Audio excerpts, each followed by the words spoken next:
Olá pessoal, aqui é o professor William. Estamos aqui hoje para dar continuidade ao nosso curso sobre a história da filosofia no Ocidente. Estamos na nossa 28ª aula, estamos tratando do segundo período da filosofia antiga, da filosofia grega, e hoje vamos iniciar o pensamento do Sócrates. Sócrates ali, um filósofo bem importante para o pensamento ocidental, Sócrates, que foi mestre de Platão e de outros filósofos que nós vamos ver também ali no decorrer das aulas. Então, hoje nós iniciaremos ali uma série assim sobre Sócrates, serão 8 aulas sobre Sócrates. E hoje nós iniciaremos falando um pouco da vida e do problema socrático. Então, hoje é só uma introdução ali a quem foi o Sócrates.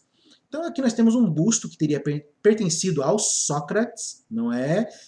Seria a representação do Sócrates. Sócrates nasceu por volta ali do ano de 469, 470 a.C. e teria falecido por volta de 399 a.C. A data de nascimento do Sócrates é determinada pela idade que tinha no momento da sua condenação. Então parece que quando ele foi condenado, lá em 399, ele tinha 70 anos. Então a data de nascimento foi estipulada com base na data dessa condenação. Lembrando lá que ele foi condenado, a gente vai falar sobre isso também mais profundamente, foi condenado por ter corrompido a juventude e por impiedade também, por ter, de certa forma, negado os deuses atenienses. Mas a gente vai trabalhar isso com mais calma ali, tentando discutir essas ideias. O pai de Sócrates se chamava Sofronisco, não é? Ele era escultor, e a mãe do Sócrates se chamava Fenarete, ela era obstetra ou parteira também, ela quem realizava os partos. E inclusive o Sócrates vai identificar a sua filosofia com o trabalho e a profissão da sua mãe, porque o trabalho do Sócrates, segundo ele, o trabalho do filósofo, é parir ideias. Os homens estão grávidos de ideias, mas é necessário que alguém vá lá e faça o parto dessas ideias. Daí o Sócrates identifica a filosofia dele com o trabalho da mãe dele, né, da Fenarete, que era parteira. Bem interessante, a gente vai ver tudo isso também lá na sequência.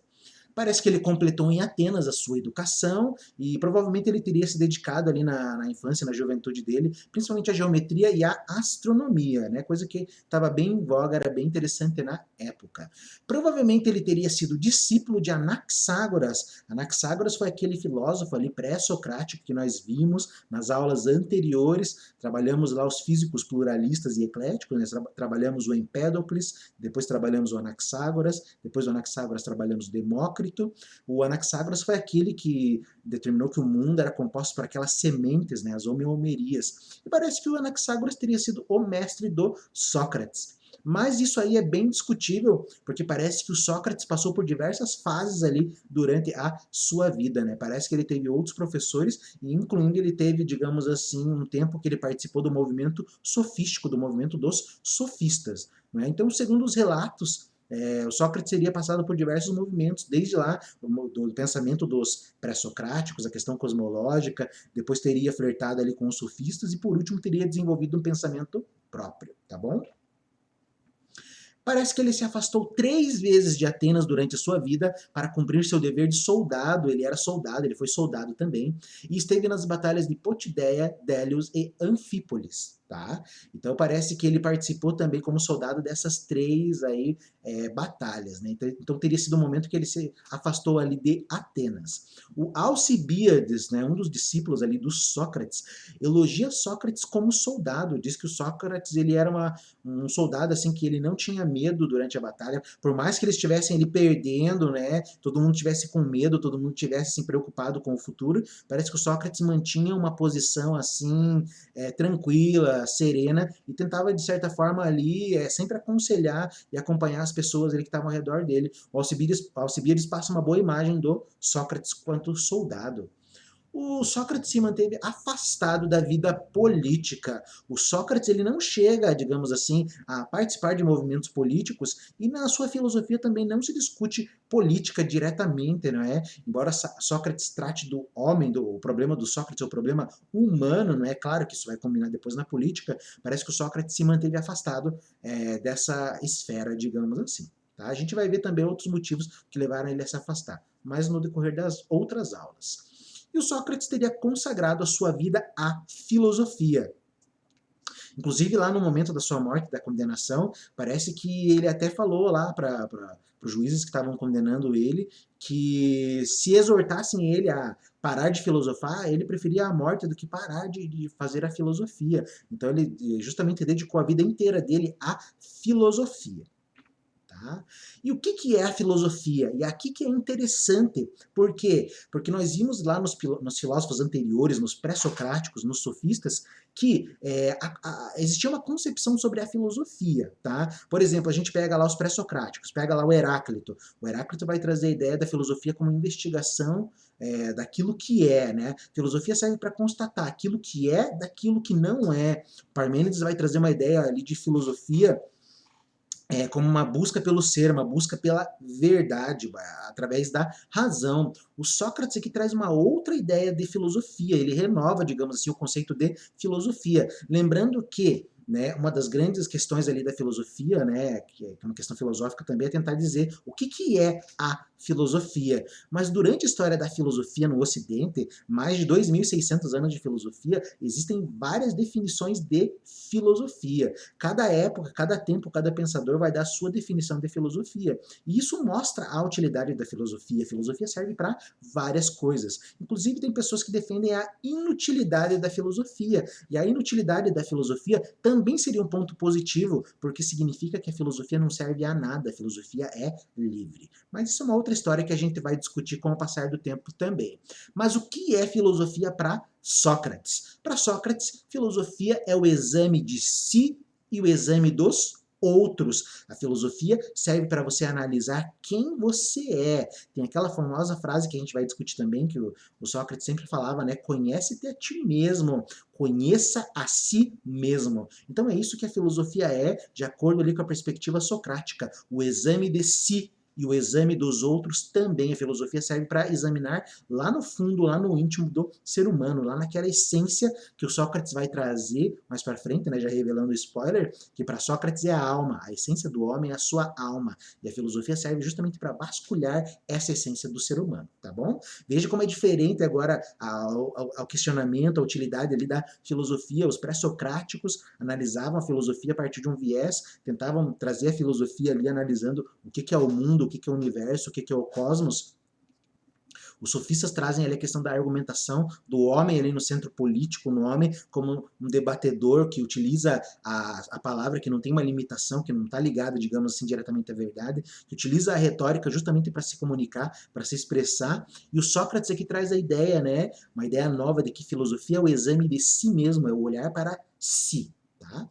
Dedicou-se tanto a essa atividade filosófica que descuidou da vida prática, vivendo na pobreza com sua mulher e seus filhos, né? Então, o Sócrates, como a gente já comentou, ele não estava interessado na vida política, por mais que Sócrates ele conversasse, ele dialogasse muito bem, né? Provavelmente isso foi ele resquício do momento que ele passou junto com os sofistas. Ele tinha uma argumentação, ele tinha uma retórica muito poderosa. O Sócrates, discursando, ele realmente conseguia convencer, embora ele, a gente lê no Diálogo de Platão que ele fala que ele não tem habilidade para discursar, mas na verdade o Sócrates dá um show, quando você lê aquelas descrições lá, claro, é escrito por Platão, mas quando ele coloca aquilo na boca de Sócrates, você fica impressionado com o discurso, você realmente se convence, digamos assim, daquilo que o Sócrates está falando. Interessante, vão lá, leiam as obras do Platão, leiam os diálogos de Platão, são livros valiosíssimos, riquíssimos, e você só tem a ganhar, só tem a ganhar. Tá?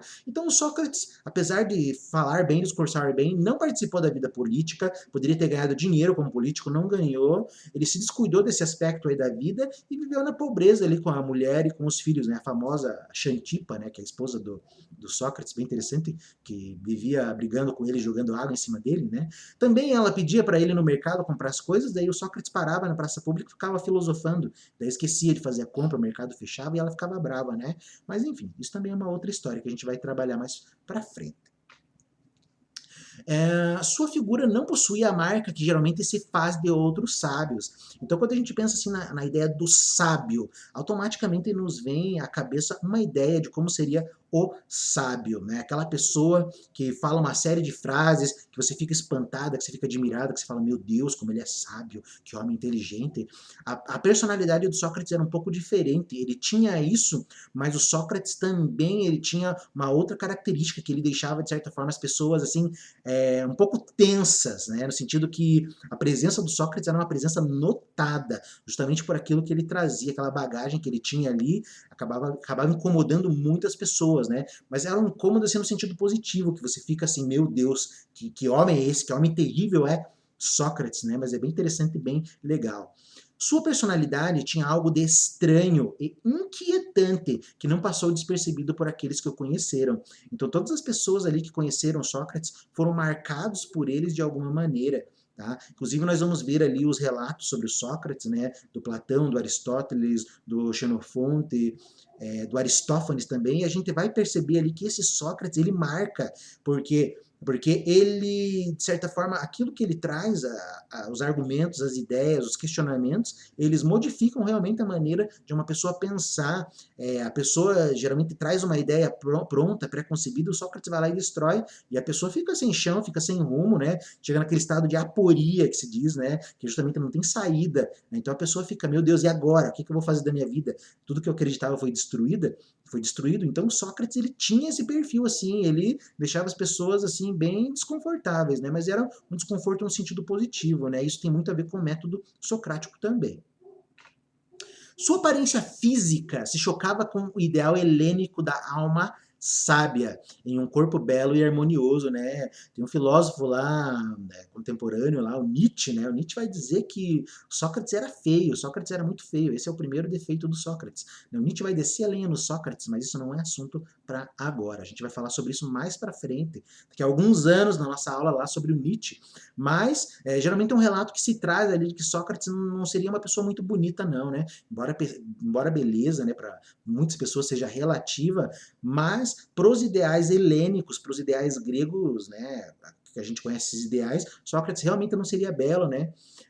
Daí vocês podem pesquisar ali a descrição, as imagens dele, ele não tem aquele perfil, digamos assim, que se espera ali de um sábio, digamos assim, tá? Esse ideal helênico ali de um corpo belo e harmonioso é o que eles chamam de kalakagatos, não é? Que é justamente o belo, né, e o, digamos assim, o belo e o bom, né, que seria para eles ali, de certa forma essa também era uma característica ali do Sócrates, né, as pessoas ficavam meio assim, meu Deus, quem que é esse cara, né, tipo, você olha pro cara e não dá nada, você fala assim, meu Deus, quem que é esse cara que tá vindo aqui conversar, e de repente quando você vê, você fala, meu Deus, esse cara é demais, tá, é bem interessante, isso é bem legal.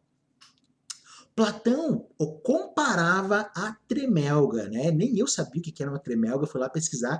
Tremelga é uma arraia, né? Uma arraia, aquele, aquele bicho marinho lá, né?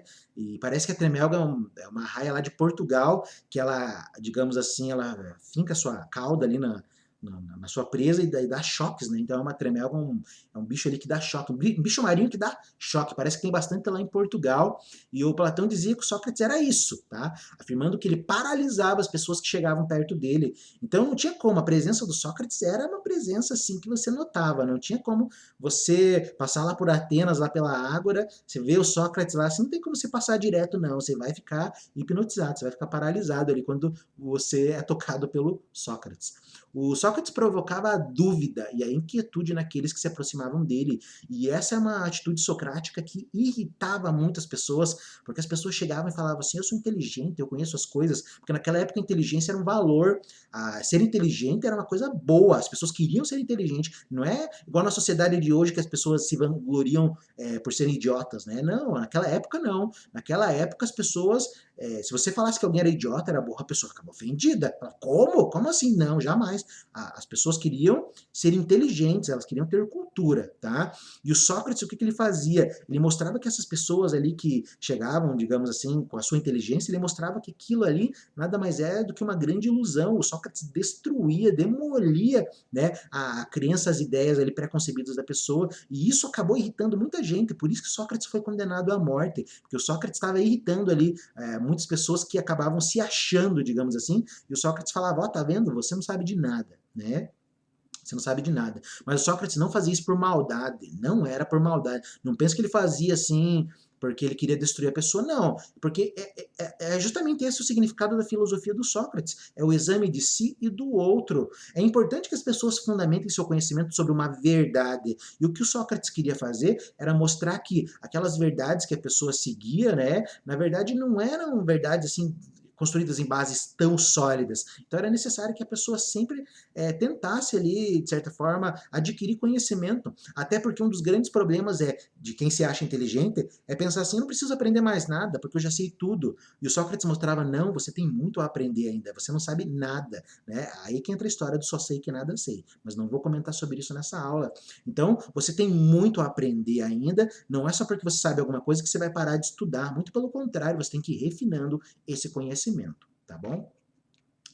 Apesar de ter dedicado toda a sua vida à filosofia, não deixou nenhum escrito. Sócrates não deixou nenhuma obra escrita. O que se sabe sobre Sócrates é justamente sobre aquilo que ficou, né, dos ensinamentos dele, aquilo que foi escrito por Platão, por Xenofonte, por Aristófanes, por Aristóteles, e também resquícios ali das escolas socráticas que nós veremos, que trazem sempre alguma característica que digamos assim, impressionou, né, sobre Sócrates, não é?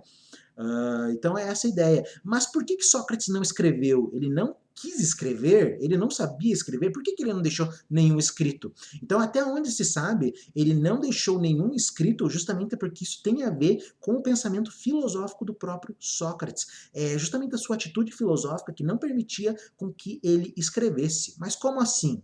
Ó, ele nada escreveu porque defendia que a pesquisa filosófica não podia ser levada adiante ou continuada depois dele por um escrito. Então ele pensava assim, que aquela pesquisa filosófica que ele, digamos assim, desenvolveu, que é a questão do exame de si e exame dos outros, não é uma coisa que você vai aprender lendo no livro, não é uma coisa que você aprende lendo no livro, não, mas é uma pesquisa filosófica que você vai aprender ali, examinando você a cada dia, examinando os outros, sempre olhando ali para dentro de si, procurando na sua própria essência. Para você conhecer a si mesmo, você não tem que ficar lendo livros. Para você conhecer a si mesmo, você tem que ler você mesmo, você tem que ler o seu íntimo, você tem que ler a sua essência. Por isso que Sócrates não deixou nada escrito. Por quê? Porque a busca de si mesmo, o exame de si, não está em nenhum livro. Você quer saber quem é você? Provavelmente os livros não vão te dar resposta, porque a resposta está dentro de si. Olhe para dentro de si e você encontrará a resposta. É mais ou menos isso que o Sócrates trazia. Então não adiantava ele escrever nenhum livro sobre isso, porque a filosofia, como ele entendia, era o exame de si e dos outros. Para você fazer isso, é um exercício diário. Não é só você falar que você conhece, eu conheço o método, eu sou psicólogo, eu faço. Não, você tem que exercitar isso. É na prática, é no dia a dia, é nas dificuldades do dia a dia que você vai descobrindo cada vez mais quem você é. No Fedro é um diálogo de Platão, há o diálogo entre o príncipe egípcio Tamos e o deus Tot, que seria o deus egípcio da escrita, o deus que teria inventado a escrita. E isso ilustra mais ou menos a ideia do Sócrates. Ó o que o príncipe Tamos fala ali pro deus, tá? Tu ofereces aos alunos a aparência, não a verdade da sabedoria. Porque quando eles, graças a ti, tiverem lido tantas coisas sem nenhum ensinamento, julgar-se-ão na posse de muitos conhecimentos, apesar de permanecerem fundamentalmente ignorantes, e serão insuportáveis para os demais, porque terão não a sabedoria, mas a presunção da sabedoria. Então, o que o Platão está trazendo aqui, que é mais ou menos ali uma perspectiva do Sócrates. As pessoas leem diversos livros, vários livros, e falam assim, eu tenho conhecimento, eu tenho a sabedoria. Mas não, o que elas estão pegando ali é um trabalho, é um fruto, digamos assim, desenvolvido por outras pessoas. O que elas estão fazendo ali nada mais é que decorar, é decoreba, mas elas não têm a verdadeira sabedoria, que é justamente construída ali a partir da experiência. É a mesma coisa eu ler hoje, né, os artigos mais desenvolvidos sobre a física moderna, chego lá e falo, eu sei tudo de física quântica, eu sei tudo sobre a física do Einstein, porque eu li em artigos, mas eu não faço a mínima ideia como isso foi construído, isso foi desenvolvido. E outra coisa, eu posso decorar isso, eu posso falar um monte de coisa ali que vai confundir as pessoas, mas eu só decorei e eu não sei, na verdade, para que serve aquilo. A única coisa que eu sei fazer é repetir o que os outros falam. Então o Sócrates traz essa ideia. Para que você vai deixar algo escrito para os outros decorarem pensarem, para eles terem a aparência de que eles sabem, mas na verdade, sendo que o ideal seria que eles construíssem esse próprio conhecimento, que eles buscassem ali, cada dia, as respostas, digamos assim, das próprias perguntas, tá? Nenhum escrito pode suscitar e dirigir o filosofar. Nenhum escrito pode fazer isso, pelo menos ali dentro da perspectiva socrática. O que dirige o filosofar é o exercício diário da análise de si mesmo. Analise si mesmo. É assim que você filosofa. Busque, né, a sua essência, busque aquilo que tem dentro de si. O escrito comunica uma doutrina, mas não estimula a pesquisa. Então o escrito ele vai te dizer, ó, o Sócrates pensava assim, o Anaxágoras, o Tales pensava desse jeito, só que ele está me dizendo como eles pensavam, mas o escrito, a obra, ela não me diz como pensar daquela maneira. Eu sei o que Sócrates pensava, mas eu não sei pensar como Sócrates. Aí que tá, vejam, essa é a diferença. Uau, eu sei eu conheço o pensamento completo do Immanuel Kant, do Nietzsche, do Einstein, do Dostoiévski. Você pode até conhecer tudo aquilo que os caras escreveram, deixaram escrito, mas você não sabe pensar como esses caras. E essa é a grande diferença. Uma coisa é você ficar repetindo o que eles disseram, outra coisa é você mesmo desenvolver o conhecimento e pensar como eles pensaram. E outra coisa, a partir das críticas ali das obras dele, da maneira como eles pensaram também, tá? Então isso aí é uma coisa mais complicada e é bem interessante ali quando a gente estuda o pensamento do Sócrates. Então a renúncia à escrita faz parte da própria atitude filosófica de Sócrates. Então a gente viu hoje, aí nessa primeira aula, justamente essa questão ali, por que ele renuncia à escrita? Porque porque a escrita, na verdade, ela te traz ali a doutrina, te traz as ideias, mas ela não consegue te mostrar como chegar a essas ideias, como que você desenvolve, como que você vai pensar por si próprio, tá bom? Então, uma outra ideia também é justamente essa questão da filosofia aí para Sócrates.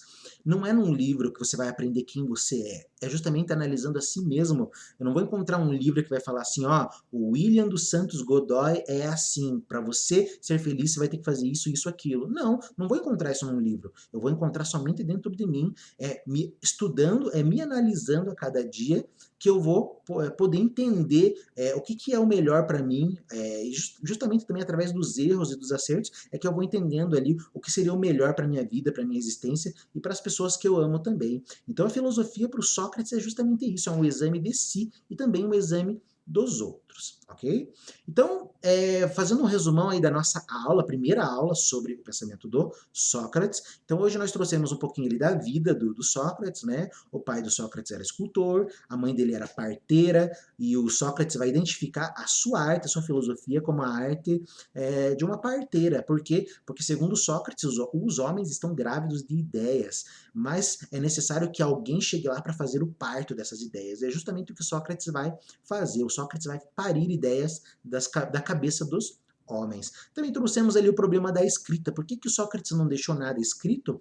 Justamente por causa da sua atitude filosófica. A melhor forma de você compreender a verdade sobre si mesmo é fazendo análise sobre si, é trabalhando diariamente sobre si. Não é em nenhum escrito, nenhuma doutrina que você vai encontrar essa verdade. Então encerramos aí a nossa primeira aula sobre Sócrates. Continuaremos agora, teremos mais 7 aulas sobre Sócrates e vamos ali esmiuçar bem a filosofia e o pensamento desse autor, tá bom? Um grande abraço a todos, nos vemos no próximo encontro.